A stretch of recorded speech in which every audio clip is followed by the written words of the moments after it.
Everyone. आज का हमारा लेक्चर क्वांटिटेटिव रीजनिंग का, जो कि हम पेपर कर रहे हैं past Khwaja Farid university of engineering and information technology Rahim Yar Khan की यूनिवर्सिटी का जो फाइनल पेपर हुआ था लास्ट ईयर 2024 के अंदर, उसका हम आज इससे पहले एक लेक्चर अपलोड कर चुका हूँ। क्वेश्चन 1 और क्वेश्चन 2 हम कर चुके हैं। आज जो करेंगे क्वेश्चन 3, 4 और 5 करेंगे। ठीक है जी, चलिए जी स्टार्ट करते हैं हम। क्वेश्चन नंबर 3 हमारे पास यहाँ पर देखें 3 के अंदर क्या कहता है, represent the following Venn diagram. हमने क्या करना है, वेन डायग्राम के ज़रिए इस जो हमारे पास सिचुएशन दी हुई है, इक्वेशन दी हुई है, थ्योरम दिया हुआ है डी मॉर्गन लॉ, तो हमने क्या करना है, इसको प्रूफ करना है, किसके ज़रिए शो कराना है, वेन डायग्राम के ज़रिए। ठीक है जी, चलिए जी स्टार्ट करते हैं जी। सबसे पहले हम क्या करते हैं, इसका एक सेट बनाते हैं। कौन सा,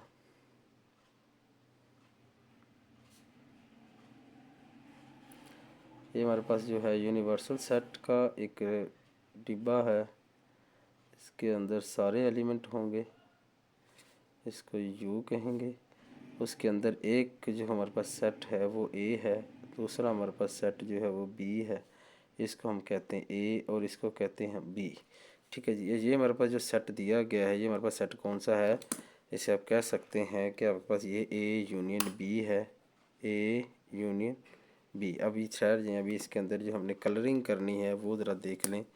कलरिंग क्या जी, हम क्या करेंगे, इन दोनों सर्कल्स को कलर दे देंगे, क्योंकि ये इंटरसेक्शन है इनका, सॉरी यूनियन है, यानी कि ए और बी दोनों सेट के हैं, इसका हिस्सा है हमारे पास। ठीक है जी, इस तरह हम क्या करेंगे, इसको वेन डायग्राम के ज़रिए शो कर देंगे। ठीक है जी, इस तरह हमारे पास क्या है, दूसरा जो अब इसका एक और बनेगा, अब इसका कंप्लीमेंट का जो डायग्राम बनेगी वो कौन सी होगी, वो देखें यहाँ पर हमारे पास ये वाली डायग्राम होगी, इसकी कंप्लीमेंट वाली।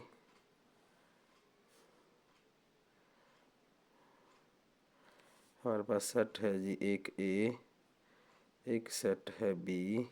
ठीक है, ये हमारे पास सेट आ गया बी, और ये आ गया ए और बी दोनों सेट आ गए, और ये हमारे पास जो है, ये हमारे पास क्या है, यू है। अच्छा, जब हमने क्या करना है, इसको कलर जैसे हमने ये किया था सेम इसी तरह ये वाला जो यूनियन जो यू सेट है, इसको कलर कर लेंगे हम।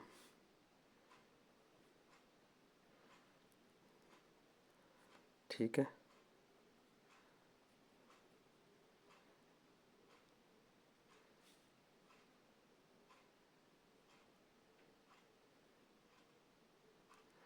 ये हमारे पास क्या हो गया, कौन सा सेट आ गया, ये इसका कंप्लीमेंट आ गया, यानी कि ए यूनियन बी, उसका क्या आ गया, कंप्लीमेंट आ गया। ठीक है जी, अब हमने क्या करना, इधर एक और सेट बनाना है। कौन सा, अब हमने बनाना है एक कंप्लीमेंट का।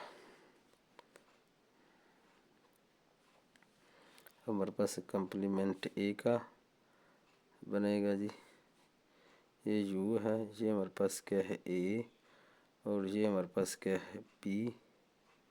ठीक है, और ये हमारे पास क्या है बी। ठीक है जी, अब हम क्या करेंगे, सेम सारा का सारा जो इसके अलावा ए के अलावा सबको क्या करेंगे, कलर कर देंगे। मैं बाद में लिख देता हूँ इसको।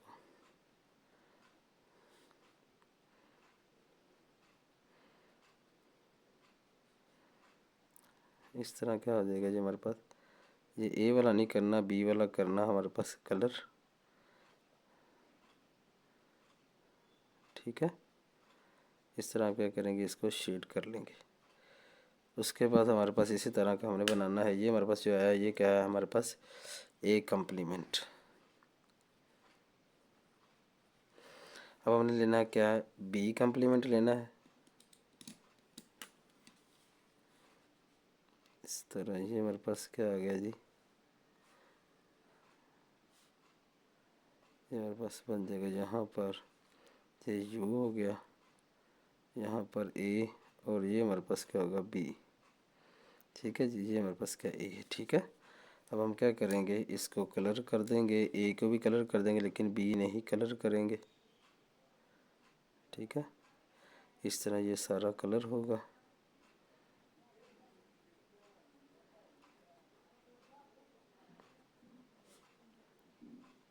ठीक है, इस तरह आप क्या करें, इसको कलर कर दें।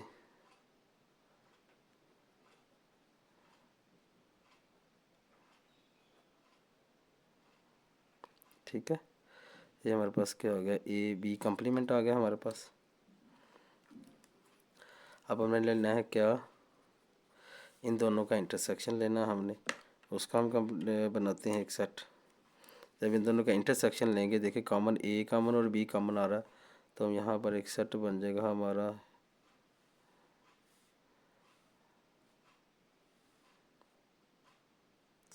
आगे चला गया।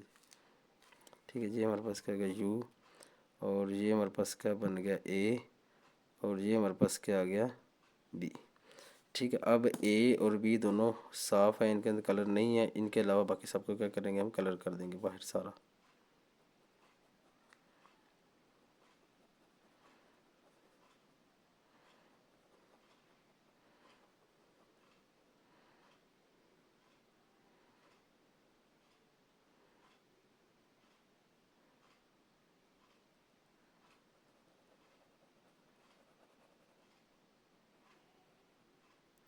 इस तरह हमारा क्या हो गया जी, सारा कलर हो गया, जो कि क्या बन गया हमारे पास, ये वाला आ गया हमारे पास A complement intersection B complement. देखो अब ए दोनों क्या आगे बराबर नहीं आगे, दोनों सेम है, तो इसका मतलब है प्रूफ हो गया हमारा ए यूनियन बी कम्प्लीमेंट, और किसके बराबर है हमारा, A complement intersection B complement. ये प्रूफ था, ये हमने बना दिया जी। ठीक है, आगे हमारे पास क्वेश्चन नंबर 3 का बी पार्ट है। इसका बी पार्ट हमने करना क्या जी, इसके अंदर हमें चाहिए, कहता है length of try angle this 23 है और विड्थ दी है 14 centimetre, find the area and the perimeter of the try angle.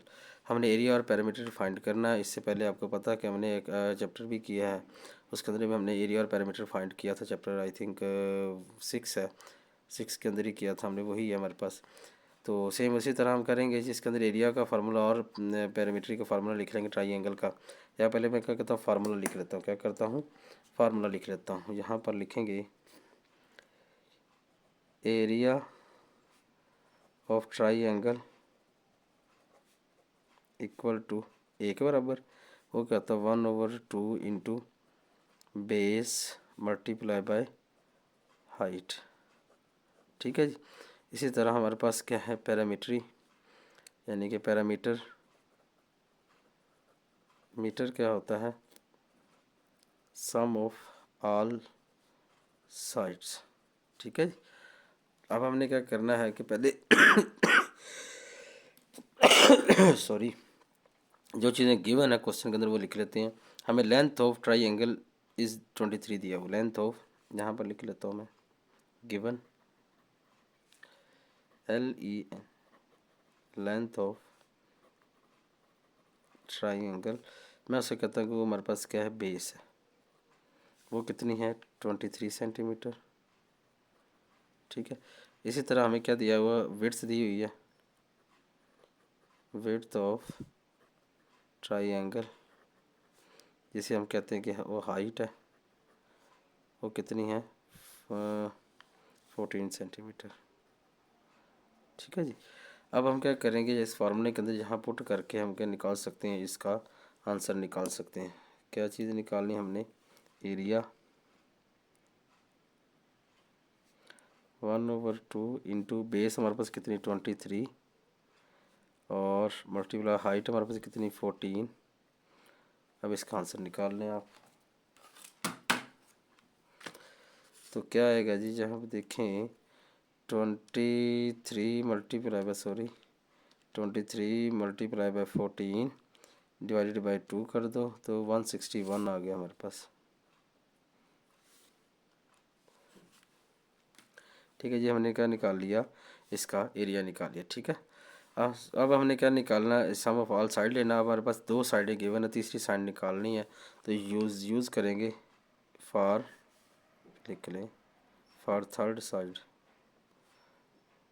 Side के लिए साइड यूजिंग पाइथागोरस थ्योरम। वो क्या होता है थ्योरम, कहता है कि दो साइडें को स्क्वायर करके सम करो, वो तीसरी साइड के क्या बराबर होना चाहिए, बराबर होगा तो हमारे पास आएगा। फॉर एग्जांपल वो इसको कह लेता हूँ मैं, अगर ये साइड हमारे पास क्या अगर ए हो और इसको मैं बी कह लूँ तो हमारे पास सी साइड होगी, तो इस थर्ड साइड जो होगी सी होगी। तो क्या लिखा गया, C square is equal to A square plus B square. ठीक है जी, यहाँ पर सी जो आएगा हमारे पास वो, अब ए हमारे पास कितना है 23 है, 23 का स्क्वायर और प्लस 14 का स्क्वायर। अब मैं डायरेक्ट यहाँ पर इसका आंसर सी का लिख लूँगा कैलकुलेटर के ज़रिए ताकि टाइम हमारा बच सके। क्या जी 23 उसका स्क्वायर प्लस 14 उसका स्क्वायर इक्वल, और इसका रूट ले लें, मेरे पास 26.92 आ गया। 26.92 हमारे पास क्या आ गया, ये आ गया। अब हम क्या करेंगे, इसको यहाँ पर जो सम ऑफ ऑल साइड मैंने यहाँ लिखा है यहाँ पर पुट कर देते हैं। P इज इक्वल टू हमारे पास क्या आ जाएगा,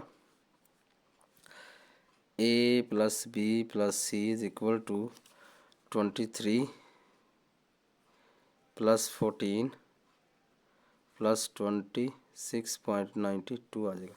अब इसका जो आंसर हम निकाल लेते हैं, सम कर लेते हैं इसका, 23 प्लस 14 प्लस 26.92, ये आ गया जी हमारे पास 63.92 हमारे पास क्या आ गया, ये हमारे पास इसका पैरामीटर आ गया। ठीक है जी, ये था जी इसका क्वेश्चन नंबर हमारा 3 कंप्लीट हुआ। अच्छा अब करते हैं क्वेश्चन नंबर 4। क्वेश्चन नंबर 4 के अंदर क्या है जी, 4 का जो ए पार्ट पहले वो डिस्कस करेंगे। क्वेश्चन नंबर जो 4 है उसका ए पार्ट के अंदर कहता कि एक लड़की हिना है, उसके पास सोना है 11 तोले। अब कहता है कि उसके ऊपर ज़कात, हम जो अमाउंट ऑफ ज़कात हमने फाइंड करना, कितनी ज़कात बनती है उसकी, कि अगर तो एक तोले की कीमत कितनी हो, 2 लाख रुपया हो तो। ठीक है, अच्छा यहाँ पर अब हम क्या करेंगे, जो उसकी जो चीज़ें गिवन है हमारे पास जो वो लिख लेती हैं, मैं लिख देता हूँ total gold jewellery of Hina has gold, कितना गोल्ड है जी 11 तोला। ठीक है जी, अब हम एक प्राइस 1 तोला, सो 1 तोला कितनी है जी 200,000 यानी कि 2 लाख रुपए। ठीक है जी, अब हमने कहने टोटल अमाउंट निकाल लो, 11 तोले उसकी तोला है और टोटल पर तोला कितना 2 लाख है। टोटल अमाउंट ऑफ गोल्ड कितनी बनती है जी, मल्टीप्लाई बाय 11, 2200,000। ठीक है जी, ये बनती है अमाउंट। अच्छा अब हम क्या एक नोट याद रखिएगा कि ज़कात कितने गोल्ड हो तो ज़कात फ़र्ज़ होती है। साहब ज़कात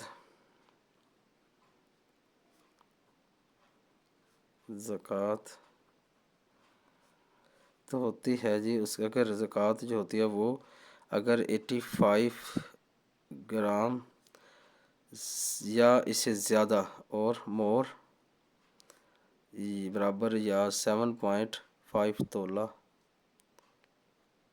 और मोर, यानी कि उस आदमी के ऊपर ज़कात फ़र्ज़ होगी जिसके पास 85 ग्राम या इससे ज़्यादा सोना हो, या जो 85 ग्राम है वो तकरीबन बनता है 7.5 तोला या इससे ज़्यादा हो। अब हमारे पास देखें इसके पास कितने 11 तोले हैं, जिसका मतलब इसके ऊपर ज़कात फ़र्ज़ है। तो कितनी ज़कात होती है परसेंटेज, कितनी टोटल परसेंटेज ज़कात कितनी बनती है, कितनी वैल्यू बनती है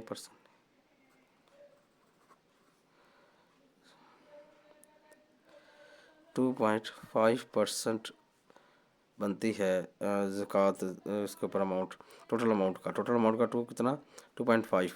अब हम क्या करेंगे कि जो टोटल अमाउंट उसकी है, अब उसकी टोटल अमाउंट निकालने के लिए क्या करेंगे, टोटल ज़कात क्या बनेगी जी, हम क्या करेंगे इसके साथ टोटल अमाउंट को मल्टीप्लाई कर दो,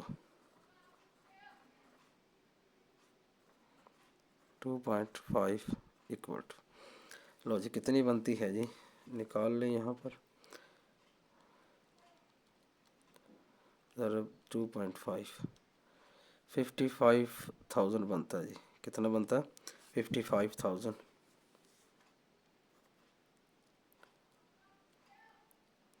सॉरी इसको क्या करेंगे हम, डिवाइडेड बाय 100 भी करेंगे, फिर बनेगा जी। ठीक है जी, क्योंकि 2.5 है ना, परसेंटेज है, देखो परसेंट है ना, इसलिए 2.5 100 पे डिवाइड भी करेंगे तो हमारे पास कितना बनेगा? 55,000 बनेगा। ये इतनी ज़कात के अमाउंट बनेगी। ये देख लें दोबारा। 200,000 मल्टीप्लाई बाय 2.5 डिवाइडेड बाय 100, ये देख लें 55,000 बन रहा है जी। 4 0 पॉइंट के बाद है। ठीक है जी, मैं फिक्स किया हुआ था मैंने, इसको 2 तक करो, पॉइंट के बाद 2 आ गए। ठीक है जी, हमारे पास क्या आ गया? 55,000 आ गया, उसकी ज़कात के अमाउंट। अच्छा, क्वेश्चन नंबर 4 का जो बी पार्ट है हमने वो करना है, तो स्पीड लगाते हैं ताकि टाइम हमारा ज़्यादा होता जा रहा है। तो इसका बी पार्ट कहता है कि टोटल बॉयज़ हमारे पास हैं 56 बॉयज़ हैं, क्लास कितनी है, टोटल स्टूडेंट कितने? 140। तो टोटल स्टूडेंट्स कितने हैं? 140 बॉयज़ इन अ क्लास कितने? 56। अब हमने निकाली total girls in a class, क्या आएगा? टोटल स्टूडेंट में से ये माइनस कर देंगे, 140 माइनस 56, तो गर्ल्स कितनी आ जाएंगी हमारे पास? 140 माइनस 56, 84 हमारे पास क्या आ गई? गर्ल्स आ गई। 84 गर्ल्स आ गई। ठीक है जी। अब उसने कहा हुआ है कि गर्ल्स की जो परसेंटेज है वो फाइंड करो। हम वो फाइंड कर लेते हैं। क्या जी गर्ल्स की परसेंटेज? गर्ल्स परसेंटेज क्या जी? टोटल गर्ल्स जो हैं, girls divided by total students multiply by 100, तो क्या बन जाएगा हमारे पास? गर्ल्स कितनी? 84, टोटल स्टूडेंट 140 मल्टीप्लाई बाय 100 कर दो, हमारे पास परसेंटेज निकल आएगी गर्ल्स की क्लास के अंदर। 84 आया हुआ, डिवाइड कर दे 140 पे, मल्टीप्लाई बाय 100 कर दें, तो 60% गर्ल्स हैं। ठीक है जी, ये था हमारा क्वेश्चन नंबर 4 का बी पार्ट। अच्छा, अब हम करते हैं question number 5।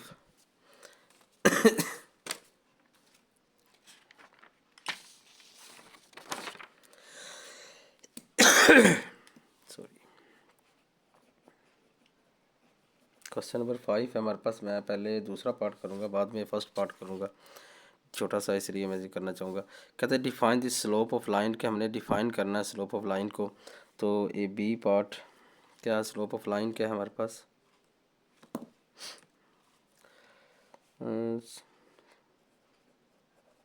Slope of line, it is defined as the ratio between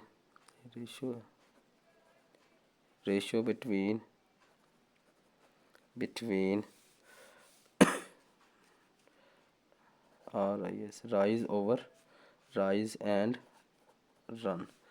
अब राइज क्या चीज़ है? ये हमारे पास क्या होता है? वर्टिकल ही होता है, वर्टिकल। और ये क्या होता है हमारे पास? हॉरिजेंटल। यानी कि जैसे कि कहते हैं कि ये वर्टिकल है, ये हमारे पास क्या है? हॉरिजेंटल। ये बटा ये कर देंगे हम। ठीक है, अब ये इसकी डिफाइन बनती है। ठीक है जी। अच्छा, अब हमने इसका फार्मूला क्या था? इसके इट इज़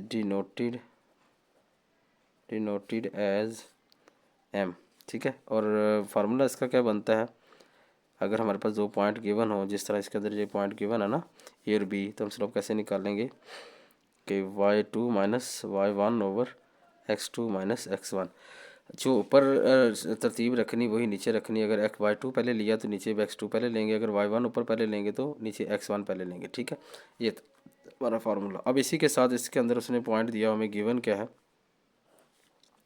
जो इसका बी पार्ट है, इसी के अंदर क्या चीज़ है जो हमें गिवन है? पॉइंट ए हमारे पास है जी 1 2, और बी हमारे पास है जी 4 8। ये मैं दिया। हमने क्या करना, स्लोप फाइंड करना। m इज इक्वल टू क्या आएगा, यही फार्मूला यूज़ करके y2 हमारे पास ये वाला, यानी कि इस तरह पॉइंट लिखा होता ना, x y, x1 y1, अगर ये 2 पॉइंट, ये x1 ये y1 हो जाएगा, और b अगर हो तो वो क्या होगा, x2 y2 हो जाएगा। अब y2 हमारे पास ये 8 है और y1 हमारे पास कितना 2 है, 8 माइनस 2, और x2 हमारे पास 4 और x1 हमारे पास ये कितना आएगा 6/3 इज इक्वल टू 2 आ जाएगा हमारे पास स्लोप इसका। m इज इक्वल टू 2 आ गया जो उसने पूछा था। ठीक है, ये था हमारा क्वेश्चन का बी पार्ट 5वें का। उसके बाद हमारे पास 5वें का ए पार्ट है। अच्छा, इसके अंदर हमने क्या करना होता है, इसके अंदर हम क्या करेंगे, एक तो हमने ये दो साइडें हमें गिवन है ट्राइंगल की ए बी और बी सी, तो हमने क्या करना, थर्ड साइड फाइंड करनी है। तो उसके बाद क्या करना है, एडजेसेंट एंगल फाइंड करने ट्राइंगल के।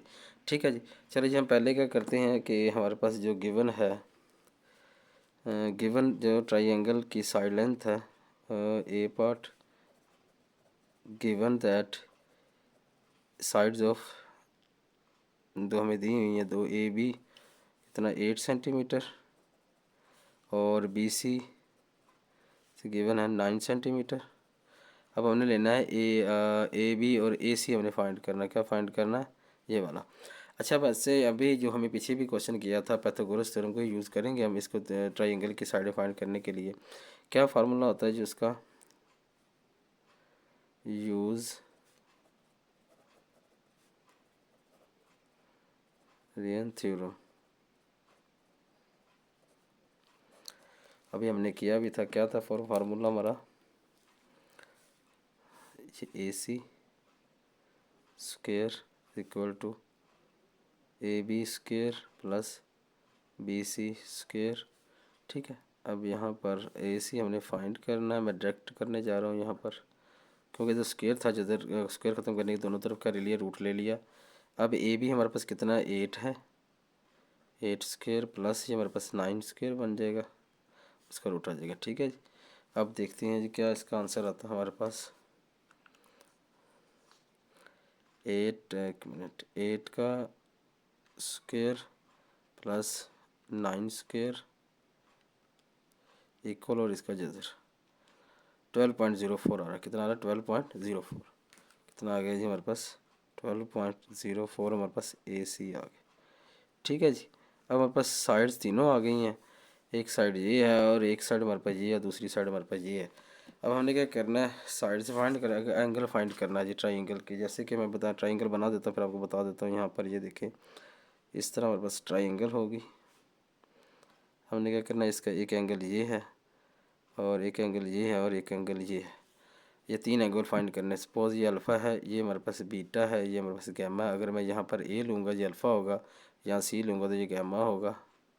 ठीक है, ये वाला, और यहाँ पर बी है तो इसका ये बीटा होगा। ठीक है चलिए जी, हम क्या करते हैं कि पाइथागोरस थ्योरम के ज़रिए हम चीज़ें फाइंड कर ली, यूज़ करेंगे हम एंगल के लिए यूजिंग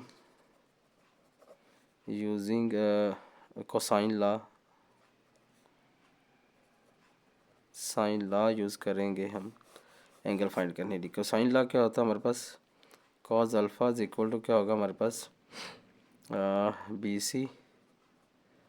बी सी का square plus A C square minus A B.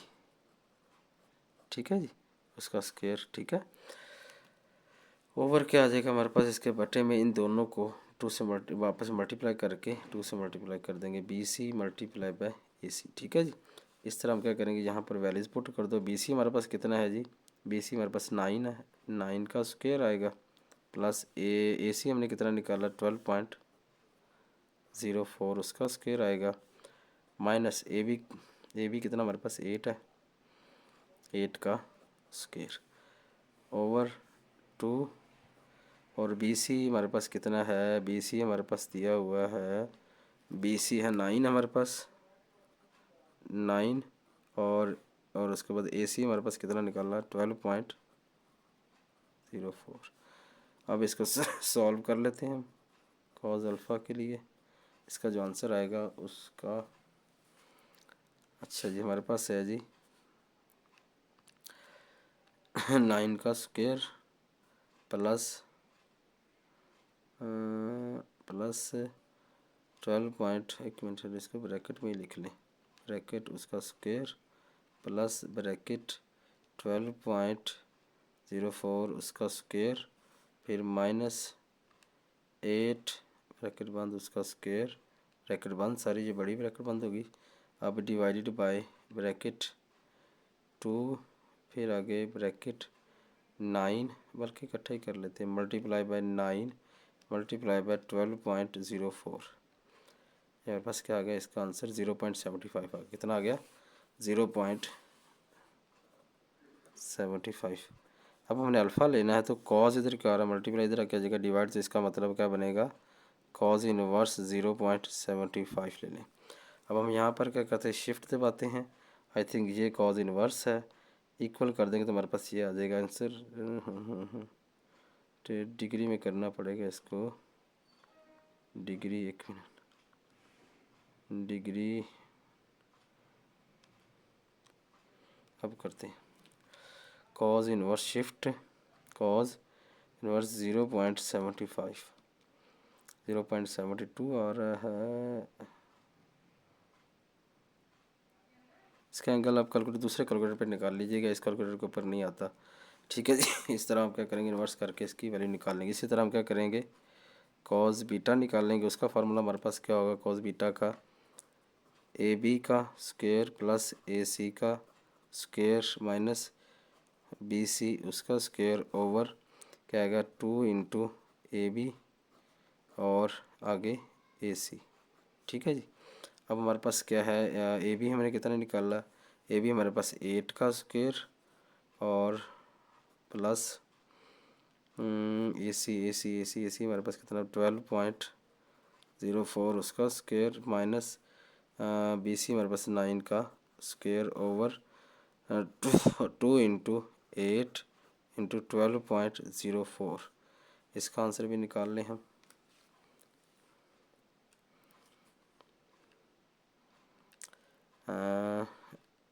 Eight का स्क्वायर प्लस 12.04 का स्क्वायर माइनस ब्रैकेट 9 का स्क्वायर, फिर ब्रैकेट बंद, divided by 2 multiply by 8 multiply by 12.04, 0.66 आ गया। इससे हम क्या करेंगे, sorry beta equal to cos inverse 0.66, ठीक है। उसके बाद हमारे पास है कॉज गैमा, वो क्या होगा हमारे पास ए बी का स्क्वायर प्लस बी सी का स्क्वायर माइनस ए सी का square over 2 into A B multiply by B C, ठीक है जी। अब हमारे पास ए बी हमारे पास क्या है 8 है, 8 का स्क्वायर है प्लस 9 का स्क्वायर आ जाएगा, ए बी सी हमारे पास 9 है माइनस 12.04 उसका स्क्वायर ओवर क्या करेंगे 2 इंटू नहीं 2 इंटू ए बी हमारे पास 8 है और बी सी हमारे पास 9 है। लो जी, इसका यहाँ पर कॉज गैमा इक्वल टू क्या आता है जी हमारे पास 8 का स्क्वायर प्लस 9 स्क्वायर माइनस 12.04 उसका स्क्वायर, फिर ब्रैकेट बंद, divided by 2 multiply by 8 multiply bye 9 bracket बंद। ओहो 0 क्यों आ गया, अच्छा जी। फिर ब्रैकेट 8 का स्क्वायर प्लस 9 का स्क्वायर माइनस 12.04 उसका स्क्वायर, फिर ब्रैकेट बंद, divided by 2 multiply bye 9 multiply by 8, तकरीबन ये हमारे पास आएगा डिग्री फिक्स 4 कर दीजिए, हमारे पास आ रहा है जी 0.0003 आ रहा है। अप्रोक्सीमेटली आपने अल्फाज इक्वल टू कर लेना है कॉज इनवर्स 0.0003, ये इस तरह आप क्या करेंगे, ये एंगल निकाल सकते हैं, ठीक है जी। ये था बच्चों आपका लेक्चर, ये था पास्ट पेपर का सलूशन था जो मैंने कर दिया है। उम्मीद है कि वैसे आपको समझ आई होगी। फिर भी कोई डाउट हो तो आप शेयर करिएगा, इंशाल्लाह बेहतर कर लेंगे। जज़ाकल्लाह बेटा, अपना ख्याल रखिएगा। अल्लाह हाफ़िज़।